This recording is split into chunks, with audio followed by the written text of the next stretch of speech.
Okay, I'm Stephen. Or I'm not Stephen, you're Stephen. I'm Karen. We were making the point, and we've got cats running around here, as that has been the topic of conversation since these little creatures came to live at Casa Pelican. Before we get started into our discussion for the day, Stephen, you had a retraction of sorts that you wanted to make? Yes. When last we met in regard to the Project 2025 uh, agenda, I spoke about affirmative action, and I made the statement that those who don't believe in affirmative action as legal and as something necessary and good are racist. I misspoke, carried away, whatever it was.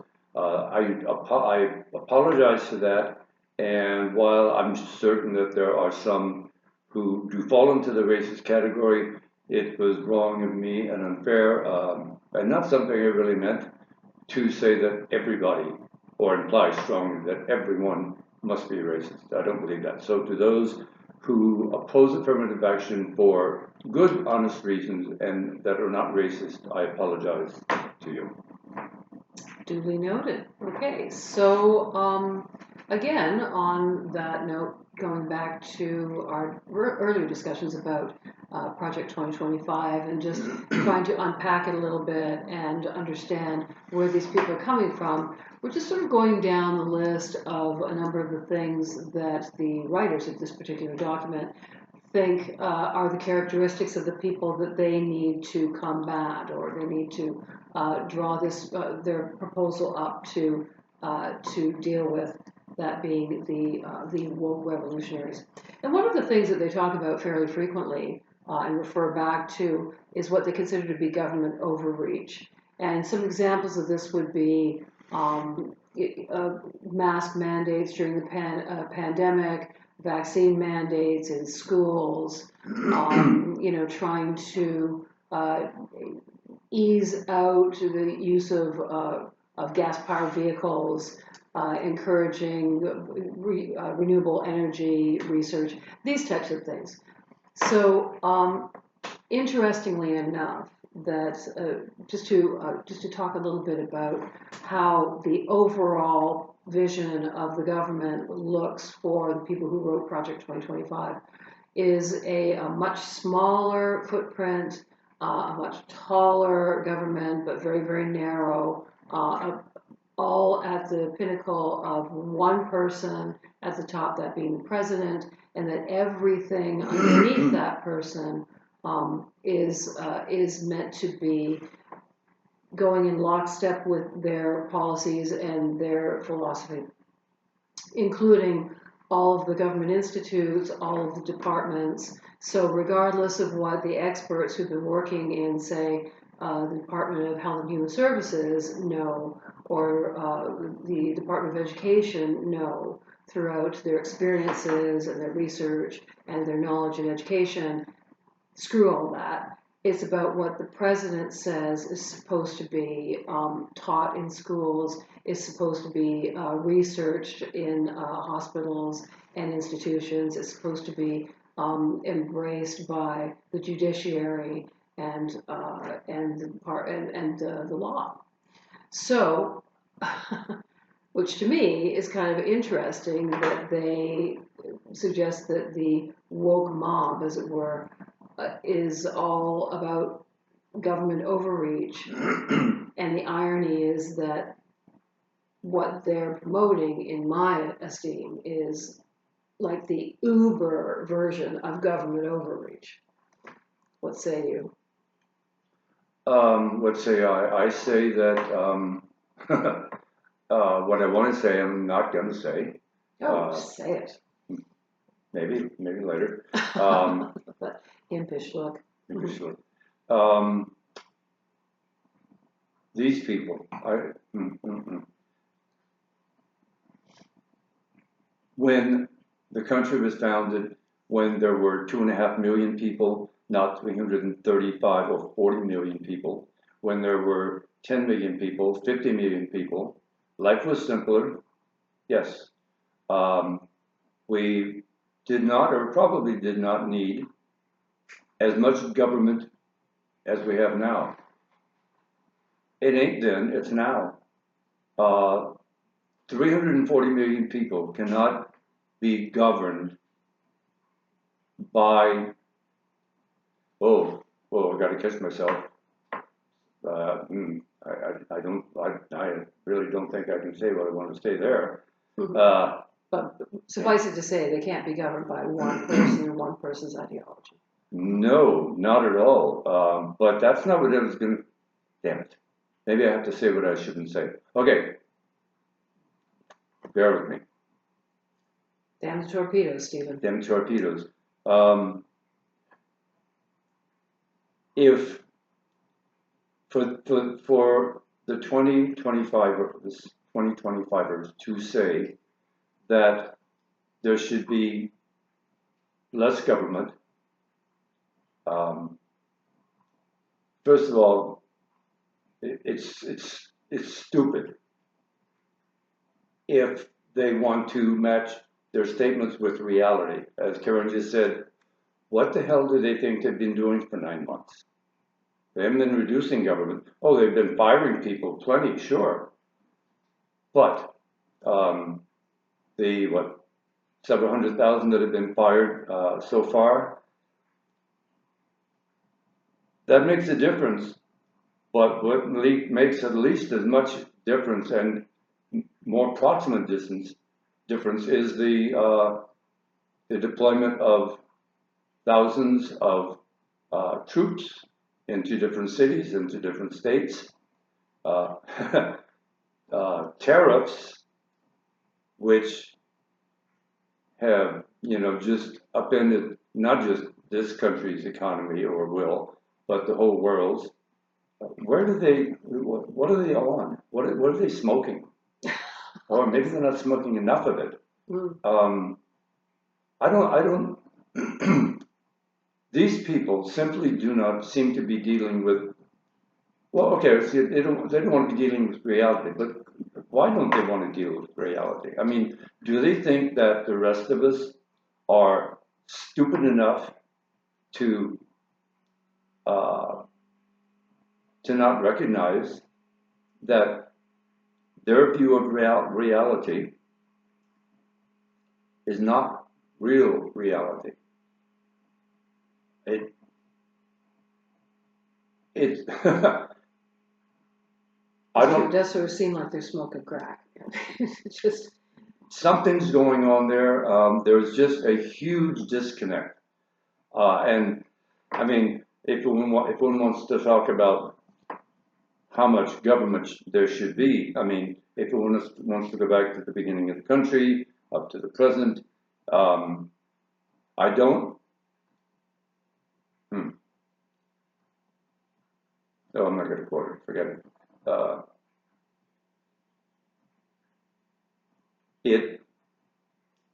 It makes no sense. It makes no sense for them to be doing what they're doing, saying what they're saying, when it simply does not. It doesn't correlate with the reality of what's happened for 250 years. That as the country grew, as life got more complicated, not only in this country but everywhere else. Life is complex, for crying out loud. That's why you need a Department of Health, Education, and Welfare. Why you need an education department. Why you need the institutes of health, because life is complex. And I hope nobody out there thinks that that orange-haired creature in the French bordello has any idea of what to do about pandemics. no. Just as one example, I mean, good God, even those of you who have 687 MAGA hats in your closet ready to distribute to the neighborhood, surely you don't believe that. He's an idiot. He's an idiot. Even if you don't think he's an idiot or believe he's an idiot, he's not a doctor.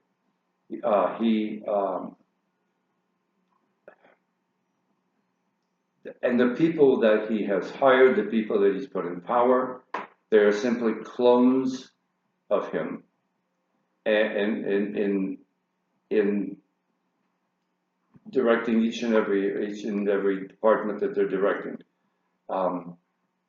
Kennedy, you know, to name one of dozens. Good God, I don't know. He's definitely on something, or not on enough of something. Maybe he wasn't vaccinated enough. I don't know. But Jesus, Mary and Joseph, you know. I'm gonna stop there because it's just I'm floored as to find something to say that is not so obvious as to say, well, that's so damn obvious. Well, this is one of the things that I think,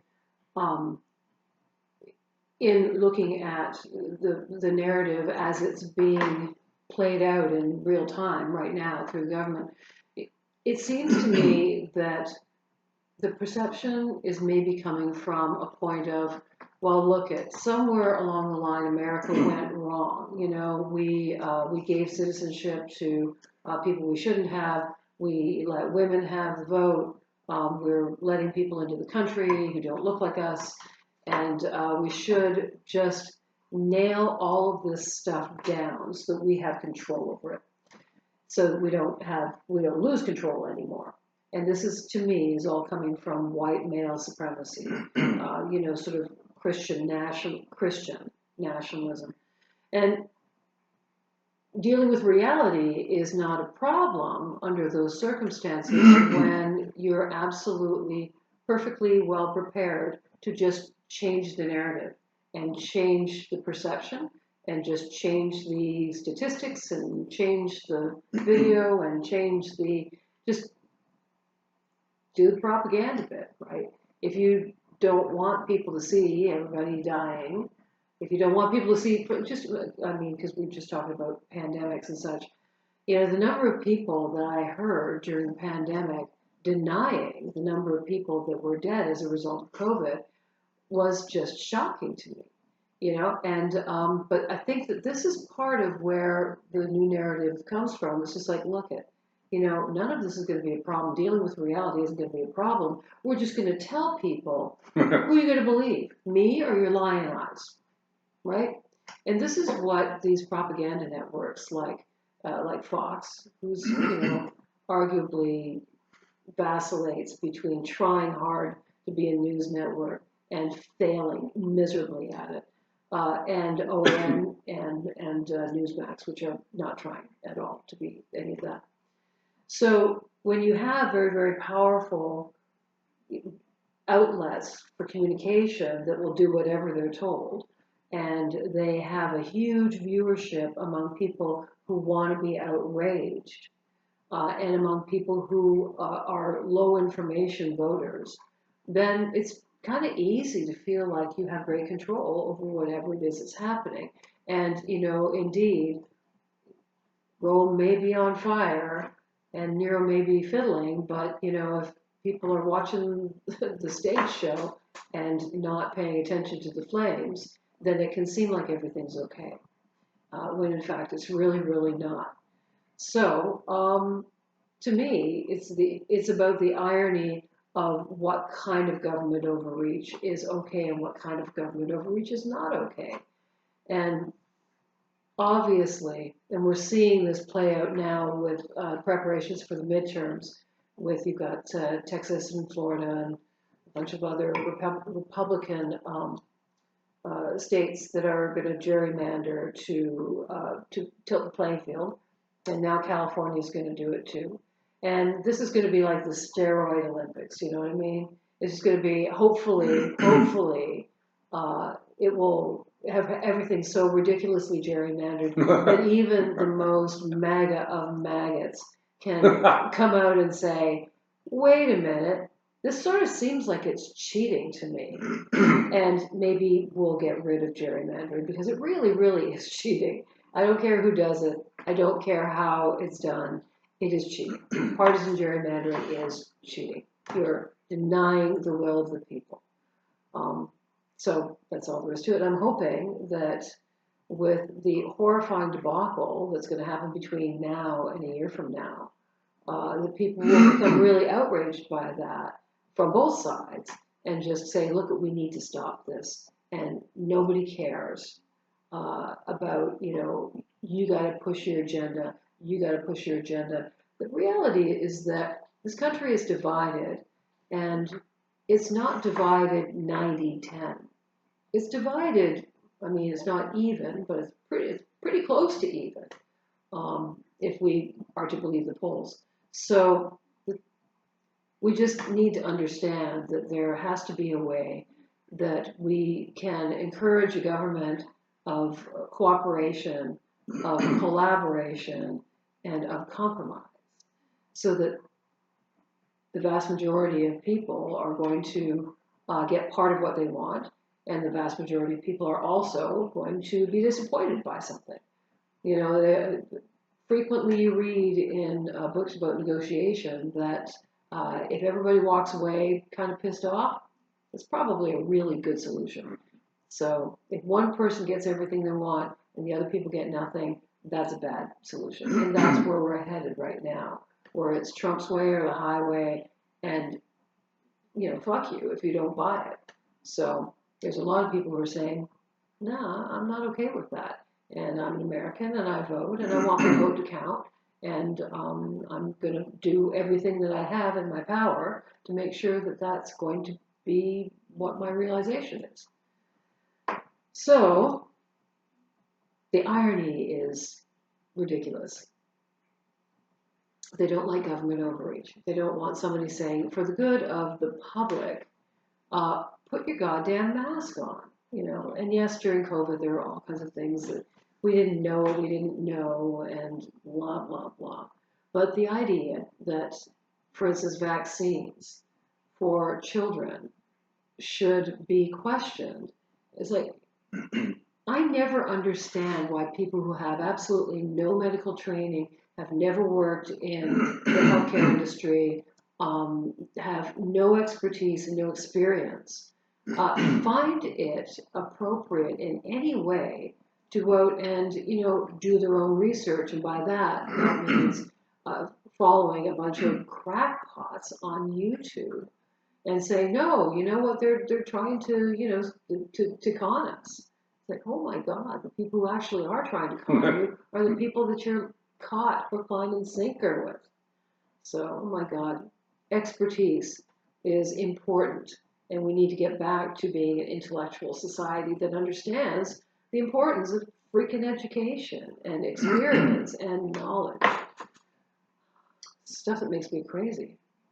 Why is it okay, acceptable? I can't remember anyone out there marching against it or whatever. It's okay to have speed limits. It's okay to say, to have a law that says you have to wear a seatbelt or be fined for it. Why is that okay? I think that they think it's not okay. Well, think about that. Deflate my next statement, but I'll go back to what I said. So let's just follow that thought through. What will it be like if suddenly now there are no restrictions on human behavior except for behavior that they don't like? Like, I don't know, women voting. Oh my God, I've been following this guy. Is it a member of the clergy? Yeah, not our clergy, thank you, Jesus. But the whole point just simply being, saying openly and unabashedly that one of the biggest problems in America is giving women the right to vote, because we're all radical, we're terrible, we're stupid, and we are a problem and a menace to society. I would love an opportunity to discuss that with the man. That man that has the sense to not get within a mile of your house, or you, if he has any brains. So we are in the reality of all of this is just to simply say, in my opinion, we're in a space in America where we are so divided and we're so angry at each other that I don't know what the answer to any of this is. It feels to me like we're in a post-truth apocalypse. And it's like a fever dream that we're going to need to get smacked really hard in order to wake up from. So. And if you get smacked, should there be a policeman to protect you from the smacker? But that's government interference. So take care of yourself, you know? Yeah. Well, it depends also who's doing the smack, who's the smacker and who's the smacky. Yes. Right. Yeah. Like if it's a husband and a wife, I'm pretty sure they're going to be okay with that. If it's a white guy and a minority, I'm pretty sure they're going to be okay with that. Or, somebody who's, covering their face because God knows masks are okay for ICE agents. And somebody who is deemed to be potentially somebody who is here without proper authorization, then I think that they'd be okay with that. This thing of ICE agents masking because, quote, someone will recognize them and get them or their family. What a huge crock. Again, they don't even get the irony of that. Good God. Do they honestly think that Miss X, Mr. X, Mr. Y, whatever, out there who, let's say they're even here illegally from Colombia or wherever, and they are doing a job that you and I wouldn't want to do, and they have a family and they're trying to care for the family. Do you honestly think they're going to go after a damn ICE agent? Mother of God, that is just... These folks, again, I'll say till we're all sick to death of hearing it, and then I'll probably stop, maybe. It seems like they're both not dealing in reality and are pretty much unabashedly not trying to camouflage it or hide it. They just want a dictatorship. And that's the premise of Project 2025, is that, yes. A benevolent dictator who is, in their opinion, smart and knows what is important in America, which is white male dominance. Everybody in the church, keep them scared, keep them stupid, and keep them in the church. Those are three basic, that's how I interpret, in my own words, what I've read in Project 2025. And if they get the right guy, then that's how America should be. Okay, well, okay. You just said that they want a smart dictator. Well, okay. In the meantime, what do we do with it? But you also said intelligent and smart. Yeah, they think he's what do you do with the current cretin who's in there? Again, post-truth.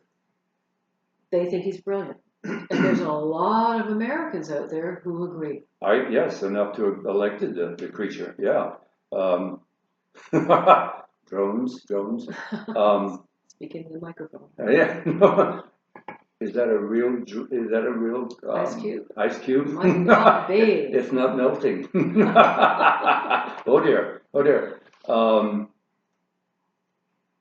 And again, it's right for us to. This is all about back to feeling helpless. It's good to laugh about this stuff because it is so ridiculous. Yeah. And we would all be pulling our hair out, I think, otherwise. And I don't have any to pull out, so I'm gonna laugh my ass off about this creature in the French Bordello, And I look forward to the day when I can call it the White House or the Oval Office. Or I thought of a new name for it, the Ophal Office.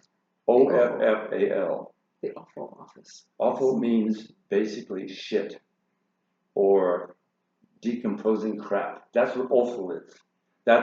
Awful is if you butcher an animal, a cow or sheep or pig or whatever, the offal is the stuff that you're not going to eat. You're not going to eat. Actually, just because my culinary friends would be like, what is he talking about? The offals are the organ meats. Okay. Yeah. Okay. So again, along for the days when the Oval Office is the Oval Office again. I thought it was pretty funny. I didn't get much of a laugh, but anyway, it's okay. I'm sure some of you will appreciate it out there. I just came to me about, even when I was split across the street, I don't know why, I was watching Bones, the TV show, great show, I love it. And anyway, that's where it came from. We'd even just call it the awful office. Wow. Yeah, the Awful Office. That would be understood by a whole lot more people. Do you remember when we used to call it the oral office? Oh, God, yeah. Those are the good old days. Those are the good old days. Those Can you are the imagine? good old days. Oh my God, just a Being, little, twisted into pretzels because a little the stain on a blue president, dress, because the my president Lord. lied about getting BJ. I mean, come on. Who the hell doesn't? Those were the good old days. That's My right. Lord, yeah, bring those back, yeah. So again, it for me it's hard to wrap my head around the fact that so many people, seemingly, since they voted for this creature, um, are okay with a dictatorship. And I dare say, I'd like to think most of them would say, hey, we didn't vote for a dictatorship, and he's not a dictator. He's doing what he needs to do to keep our country great. That's what they're thinking. Well, what makes a country great? What makes a country great? I was watching before I came over um, a series on basically it's the history of America, and at one point, this was after the Civil War, the expansion into the West, the slaughter of the Indians, the slaughter of the buffalo, and I thought, oh wow, what a great country to live in. We slaughtered tens of thousands of people who were here long before we ever thought of coming over. And we slaughtered 30, 40 million buffalo because the robes, according to this program, were worth $3 a piece. The robes that could be made from their hides. Wow, that's a great country. That's a great country. Well, and also it was a music. Were you talking about the Ken Burns, the American Buffalo series? No. No. No. You gotta see that if you. I haven't seen that. No. You gotta see No. So sounding like meathead in in All in the Family. Uh, it's a great country. It's a great country if you have really narrow blinders on, really, really narrow. And if you believe what you hear because you really feel you really, really have to believe it. And I'd love to ask you, whoever you are, why do you feel this incredible need to believe this, to hold on to this, even if the better angel in you is saying, you're wrong. And the little red shit on the other shoulder, that's the devil. And he's the one who's pumping this vile crap into your head, into your ears.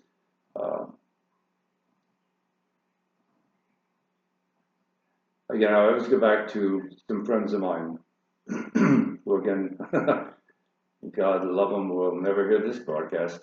And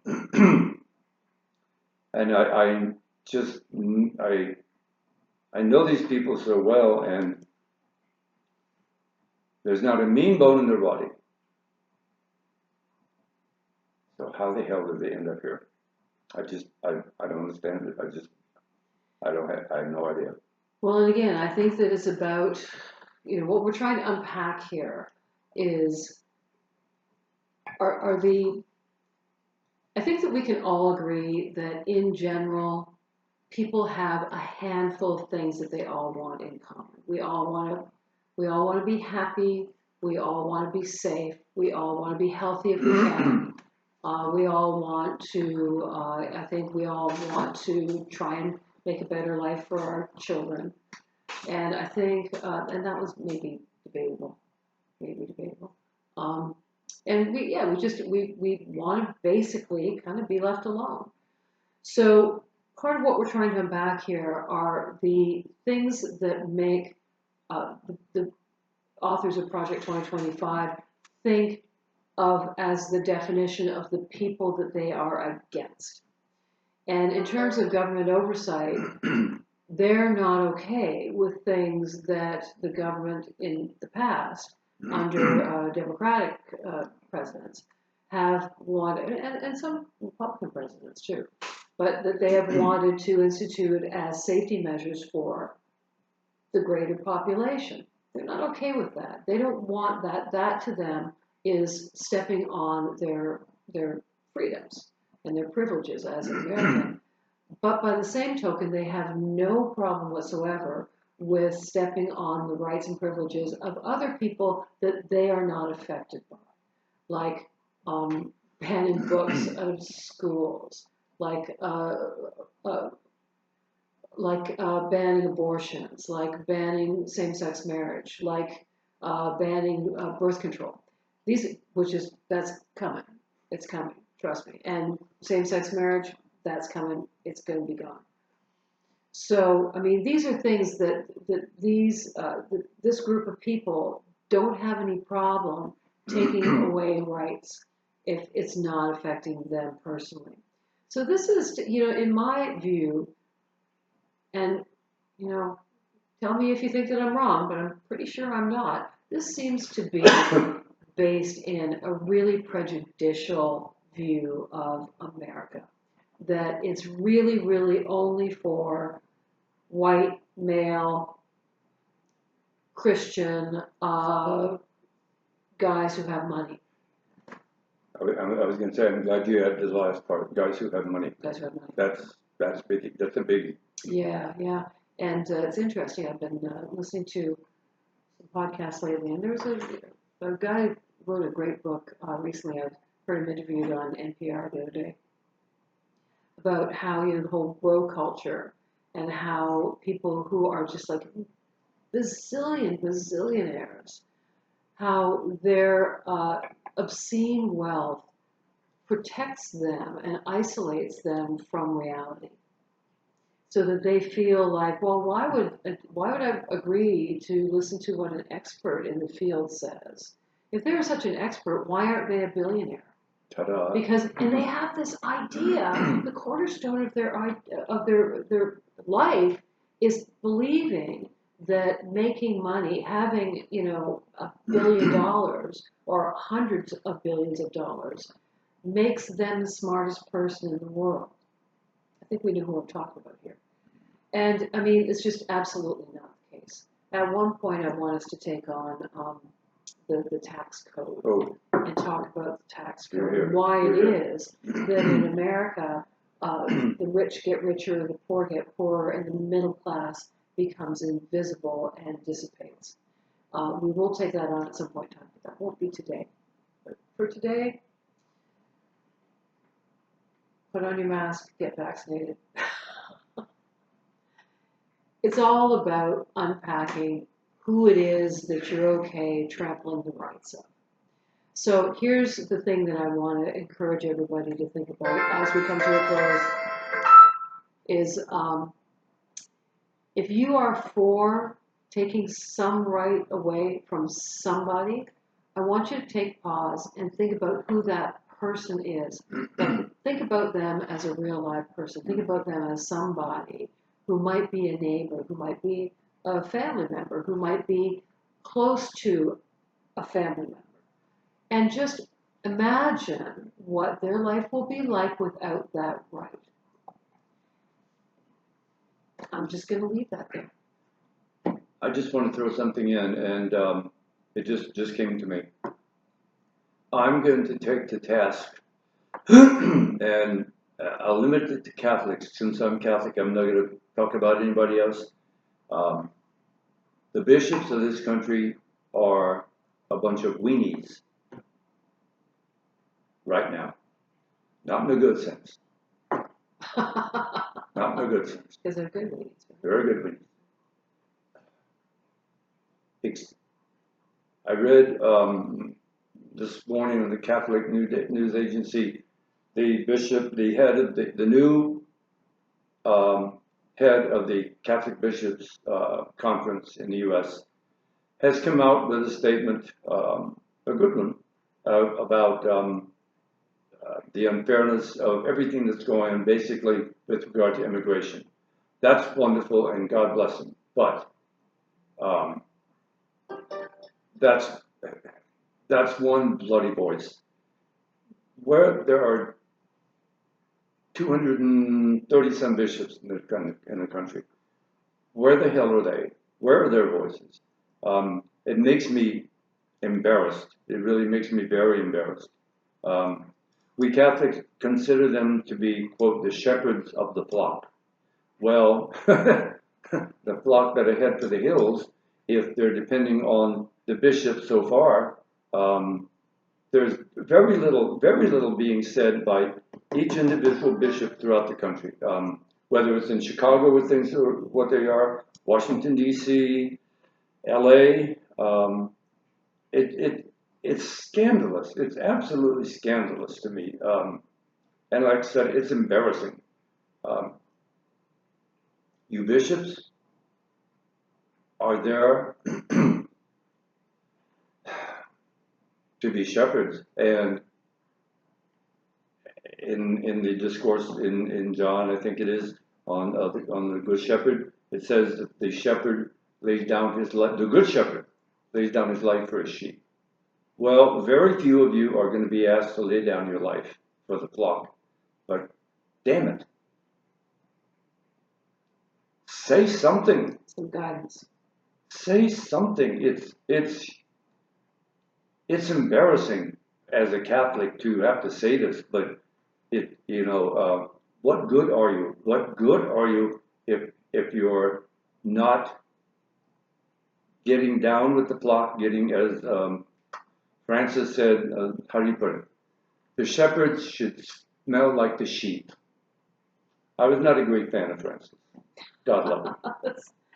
But I mean, it makes sense, right? But he was right in that. The shepherds should smell like the damn sheep. And if the sheep are being dragged out of schools, out of whatever, out of their homes, and treated like they're being treated, then really, you should be there. You should be there and be willing to be treated like they are. Really, you know. Please, please. You're not here only to confirm kids when they reach the age of 17 or whatever it is now. That's not the only thing you're here for. You're the damn shepherds. It's your duty. It's your duty. You should do it. Enough. Good. So, as we proceed down the list of things that the current administration believes their opponents are and think and do, and what they think is wrong with that, we will continue to pick apart. Project 2025 is a really big document, but there's a lot of repetitive stuff in it. And again, it keeps coming back to these same basic principles. And we'll continue. All right? Don't forget to press like and subscribe, and please comment. Let us know what you're thinking of.